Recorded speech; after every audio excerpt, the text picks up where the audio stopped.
Prince, the founder of the controversial private security firm Blackwater, may have been part of a secret assassination squad. Reports in the German media, quoting Vanity Fair magazine, say that a CIA hit team was operating in Germany, targeting an al-Qaeda suspect without the knowledge of the government. RT's Priya Sridhar joins us now to talk about this tonight from our Washington, D.C. studio, with RT contributor Wayne Madsen as well. Priya, hi there. How seriously are these allegations being taken in the US and Germany tonight? Well, Kevin, no one knows what to think. This is pretty outrageous stuff. Many people are wondering how the CIA could do this and what legal consequences this could have in the future. Well, joining me to help discuss this is RT contributor and investigative journalist Wayne Madsen. Wayne, thanks so much for joining me. So first of all, I want to ask you, this story has only been reported in a couple news sources. The German government has said that they're going to investigate this. I mean, do you think this really happened? Well, what we do know is that a German citizen from Syria named Mamun Darkazanli was thought to have been involved with the 3 of the 9/11 hijackers in the Hamburg cell. However, he was arrested by the German police on a Spanish warrant, but that arrest was later, he was released. The charges were dropped because the German government said there was insufficient evidence to show that Mr. Darkazanli had anything to do with supporting al-Qaeda. So we have this Blackwater team going in after this is done to supposedly execute him after the German court found insufficient evidence to prosecute Mr. Darkazanli. So this puts Blackwater, and if they were working on behalf of the CIA too, in the position of judge, jury, and executioner. And I think this could really be yet another tremor felt within the U.S. intelligence community about the pitfalls of outsourcing this type of work to companies like Blackwater. I mean, how could the CIA do this without anyone knowing? And are you worried that this is going to set a future precedent for things like this happening?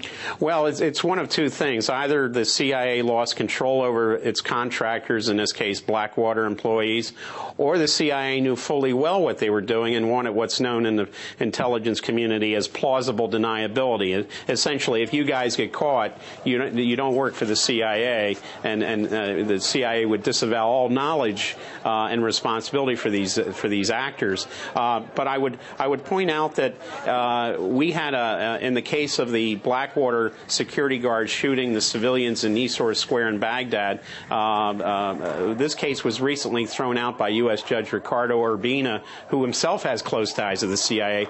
But John Doe, too, in a deposition in that case, said that he believed, he was a former Blackwater employee, he believed that Blackwater was operating domestically within the United States and may have been targeting whistleblowers like himself who brought these allegations to light.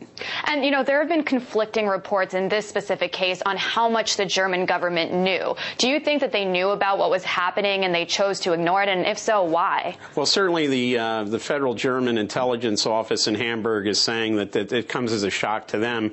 But the fact that you had any kind of U.S. paramilitary team operating in Hamburg, I believe that the Hamburg intelligence people, the German intelligence people, would have known about it. This is standard to say we had no idea this was going on. How it could play out with the Merkel government, well, with the Christian Democrats being conservative, pro-U.S., I don't see her having any problem there. She may have a problem with her coalition partner, the Free Democrats, who, although they're pro-business, have a very strong human rights plank and are considered liberal. She could face some severe opposition from that key member of her coalition, the Free Democrats.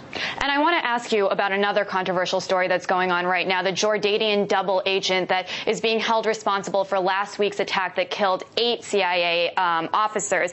The New York Times reported today that that this man was actually one of the CIA's best informants on al-Qaeda. I mean, what does that say about the CIA's intelligence gathering operations? Well, here we go with another example of outsourcing. It seems like the CIA outsourced this job to the Jordanian General Intelligence Department. The Jordanian captain, who was a distant distant relative of the Jordanian royal family who apparently brought this guy in, this Balawi. Now, some people say that, we found out Balawi very belatedly after the Jordanian connection was established. However, many people are wondering how he was vetted by the Jordanians. If he was this well-known jihadist on a blog site, how was he vetted by the Jordanians, and was he vetted at all by the CIA? It appears that he wasn't, and we have walk-ins coming in with very little vetting procedures taking place. Again, I think this is what President Obama was hinting at when he criticized the U.S. intelligence community for failing to do anything about the underwear bomber in Detroit. I think this just goes to show that there's severe problems with the U.S. intelligence community, and this is well known now by the President of the United States himself. Well, Kevin, continued controversy with Blackwater and the CIA, and we'll continue to watch this and update you guys on what happens next. Yeah.